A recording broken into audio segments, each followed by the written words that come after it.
Right guys, welcome back to part 6 of the El Chapo build. I had to take a little off, start to look like the knife making hobo. Today we are going to go straight in and epoxy the two halves of the handle together. Obviously they've got to be keyed up first, so the best way I've found of keying them up is to sandblast them. There's a number of ways to skin a ferret, but the best way that I've found is to sandblast them, and that gives the best wetting out with the epoxy. Once I'm ready to fit the knife into the handle, I will also key up the tang in the same way, again with a sandblast, because especially on steel, I've also found that that's the best way to get the wetting out on the epoxy. So a little tip for you, if you can stretch to a sandblaster, a compressor, you might well find that it's a superior method. All right, let's get it blasted. Right, okay, so here we have the sandblasted two halves.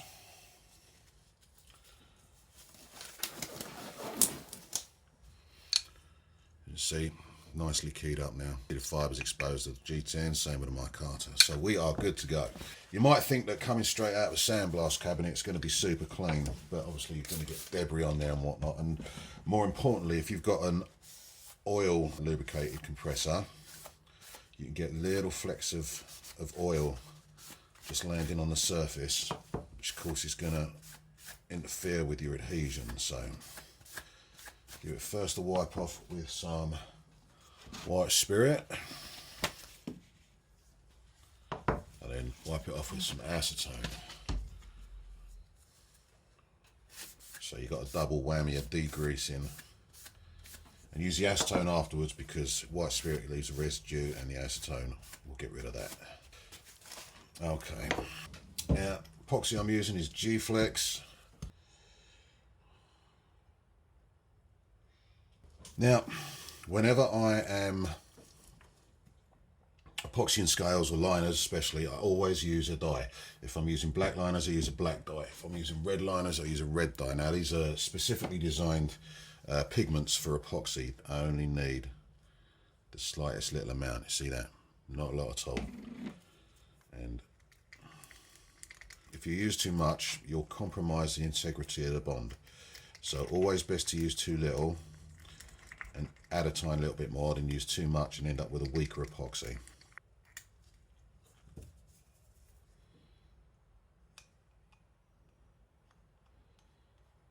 And see, it instantly turns dark. That's the wetting out.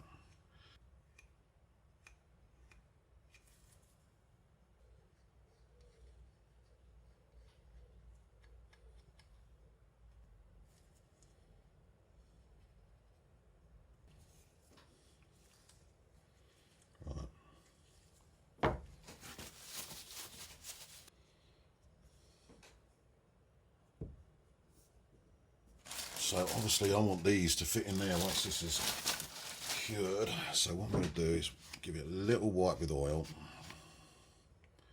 just to stop the epoxy sticking. And then I'm going to pop this on here, make sure everything lines up.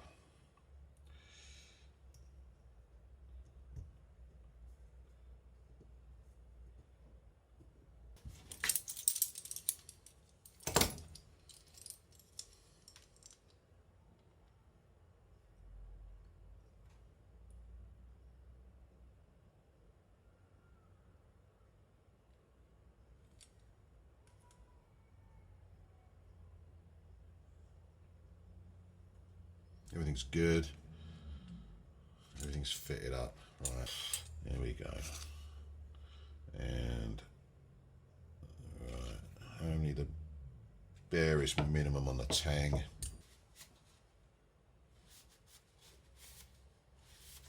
Right.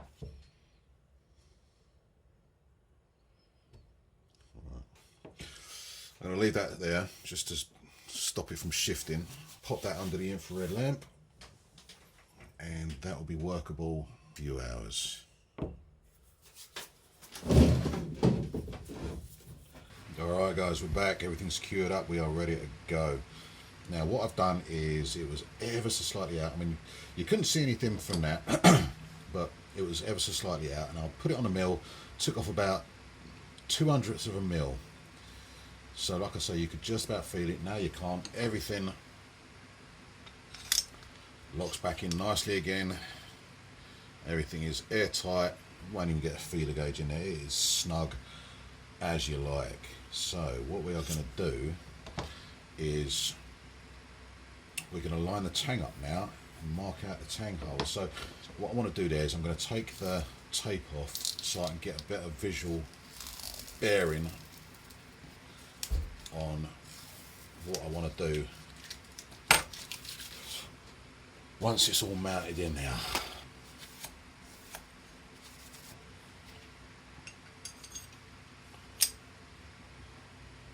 This is how we're looking so far.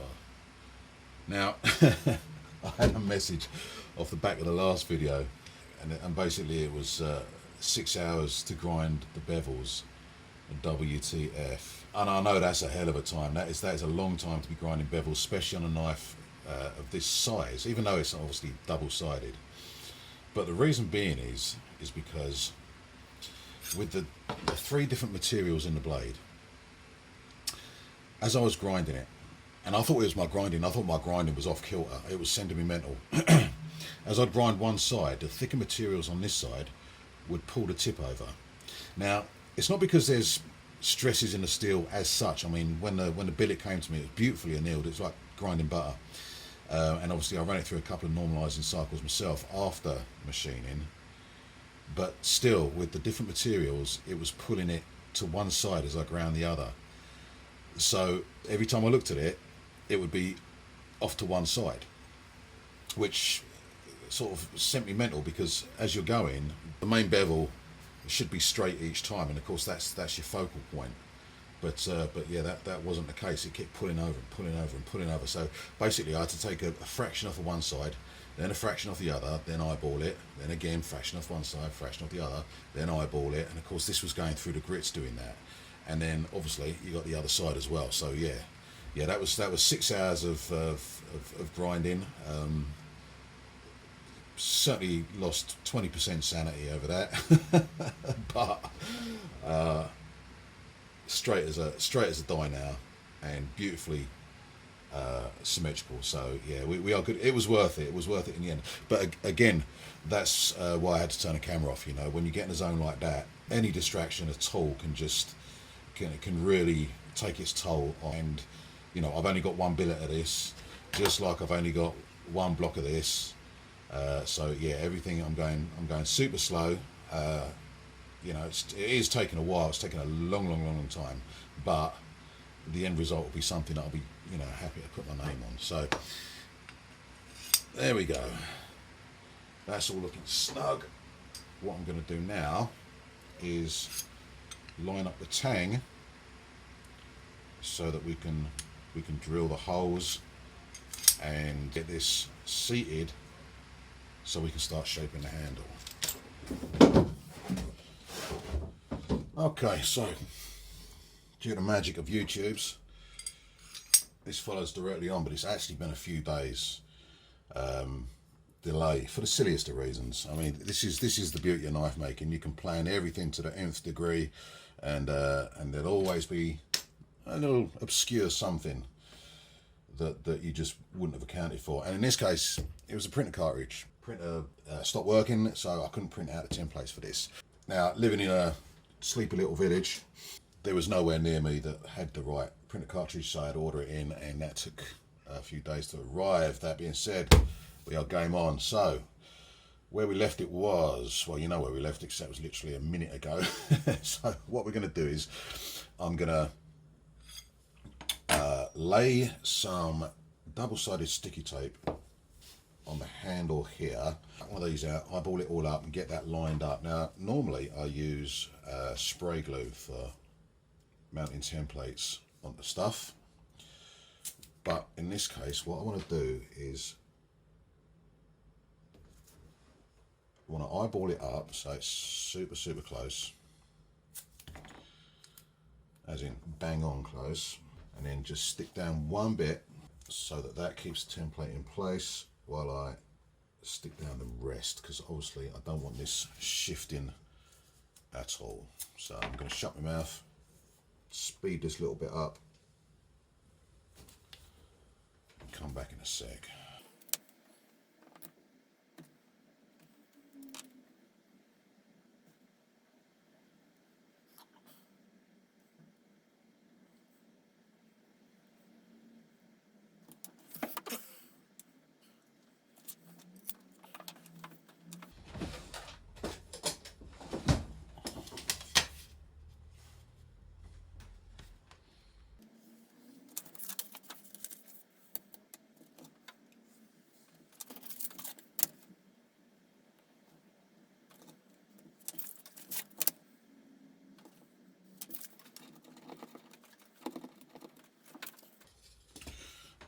this is what we got.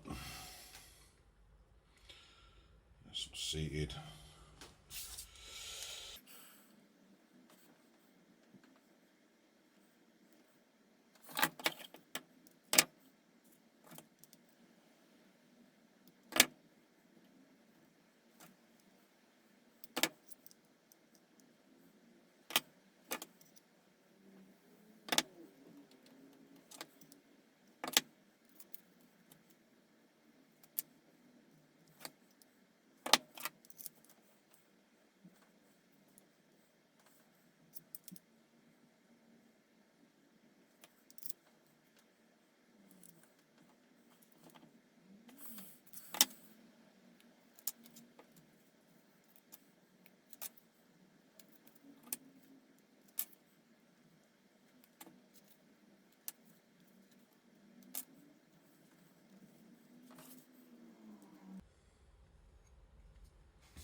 Alright, now I've drilled the tang holes lower on the tang than I've got on a CAD. The reason for that is I just haven't amended it on the CAD, but what I did was I moved the tang holes down a touch just to give it a little bit more strength here, and a little bit of a longer tang up here. So all I need to do is mark them,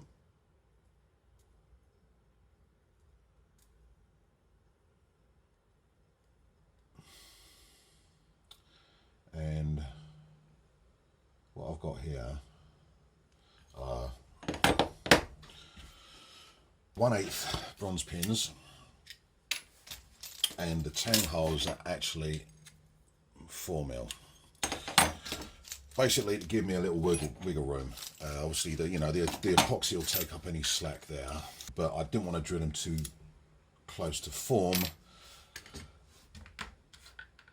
because I want a little bit of leeway, and I'd rather do it that way than have to start messing about, you know, softening the tang or drilling them out with carbide bits or doing anything that might add another process to this, potentially damaging some part of the blade.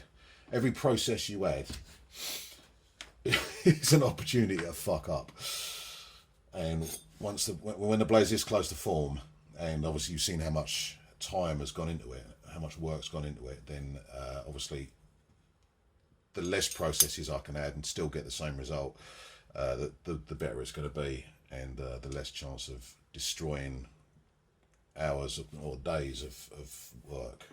So that's what we've got here. So I'm going to mark these off in the center, take this over to the mill and drill out these. All right, doggo. So there we go. Let's take this over to the mill, spot these, and then drill them out.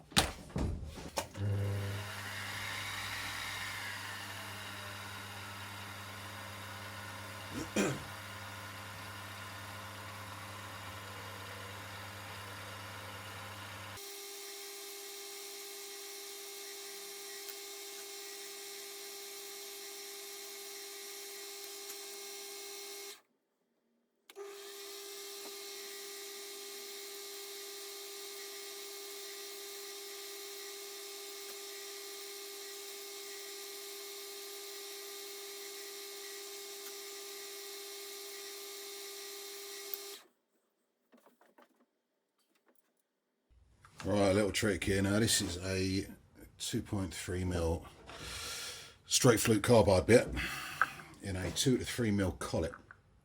So once I start undoing this, and it's gonna want to release that.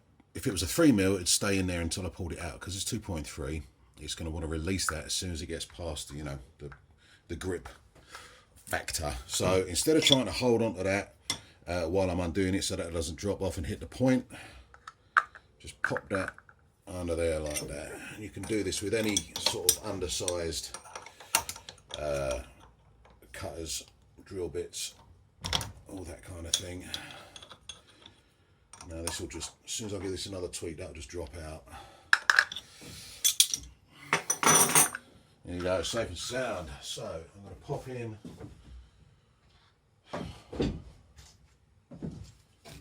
3.2 mil or 1/8 bit. Let's get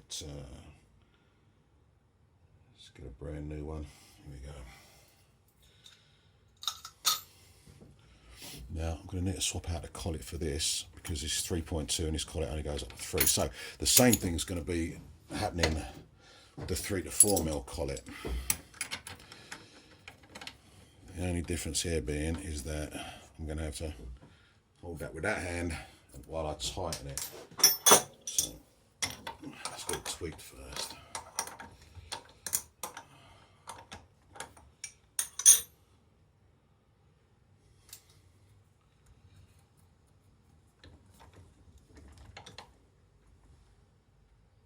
There you go.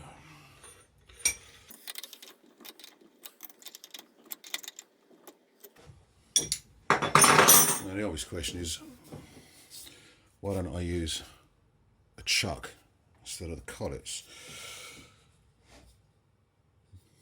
It's a fair comment.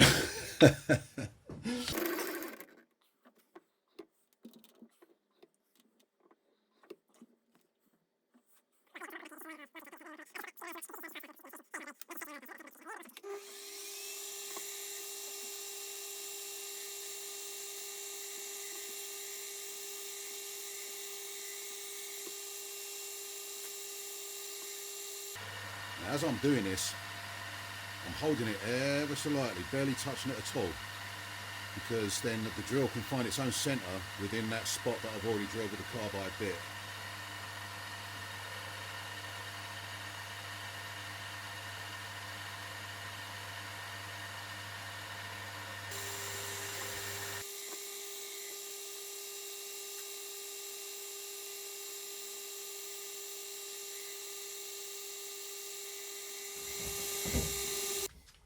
Okay, so the pins are a little oversized, but that's fine. Now, in an ideal world, I'll drill these out with a 3.3, maybe 3.4. The only one I've got here is a 3.5, and that'll be too big. Again, the epoxy will hold it, but I don't want to take the chance that one might be, you know, 1/10 of a mil out of alignment. So instead, I'm going to resize the pins I've got. Very simply, got some 240 Rhino wet, and let's give it a go.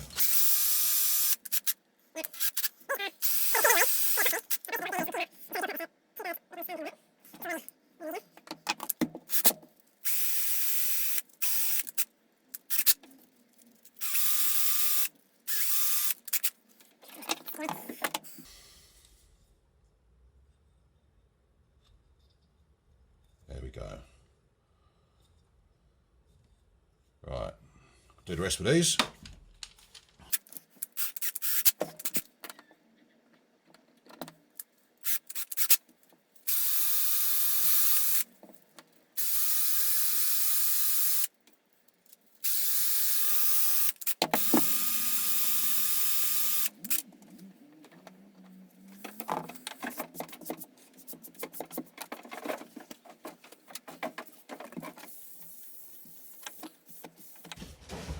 Right, okie doke. All pins seated, all pins pretty snug. Now, I'm going to mark the ends of these as to which one's going first, and then there's no confusion.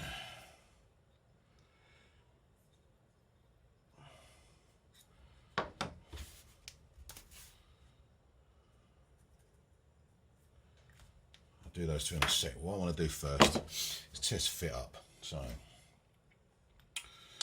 that goes there. That goes there. All right.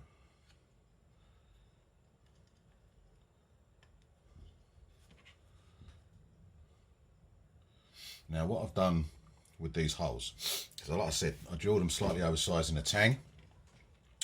So what I've done is I've set the holes to the lower end of the tang.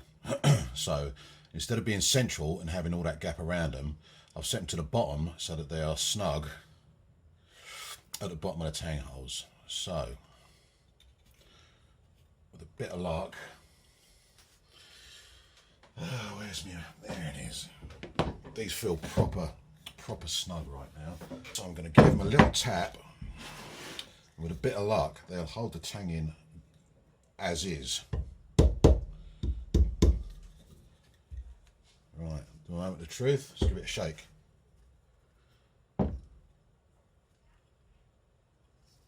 That is solid. That is absolutely solid. Beautiful. So that worked. So now, not only will you have the epoxy bond, you've also got a mechanical. What's the word I'm looking for? Mechanical. I don't know. Reinforcement. Whatever. You've got a mechanical something or other that is getting that to sit nicely, and that's not going anywhere. Beautiful. All right, well, I'll tell you what, we're going to leave that there for today. Tomorrow we are going to cut the scales out and start shaping on the scales, but you can already see, again, how it's starting to take shape. Very nice. See you all in the next vid. Thanks for coming along. Peace.